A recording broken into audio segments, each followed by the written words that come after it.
Hello மக்களே, மாடை தூட்டுற அன்றைக்கி போட்டியெல்லாம் வைப்பாங்க இல்லையா? அன்றைக்கி கடைசி போட்டியாக பானை உடைத்தல் போட்டி வச்சாங்க. நானும் கலந்துக்கிட்டேன். இத்தனை நாள் கலந்துக்கிட்டதில்ல, நானும் கலந்துக்கிட்டேன். இங்கே பாருங்க, அங்கே நிற்கிறது நான் தான். பானையை உடச்சிட்டேங்க. என்னாலே நம்ப முடியலை.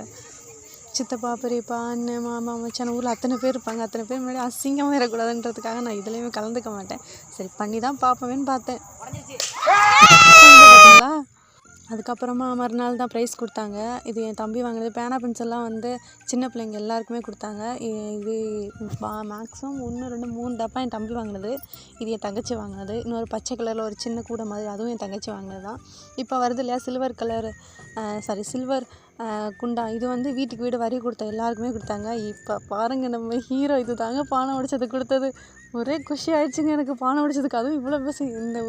எங்கள் ஊரில் இது மாதிரி இவ்வளோ பெருசாக யாருக்குமே இது வரைக்கும் கொடுத்ததே இல்லை. எனக்கு கொடுத்தாங்க. ஒரே சந்தோஷமாயிடுச்சு. பொங்கல் முடிஞ்சு இன்னும் 10 நாளைக்கு சீனாத்தானோட அலப்பறை தானே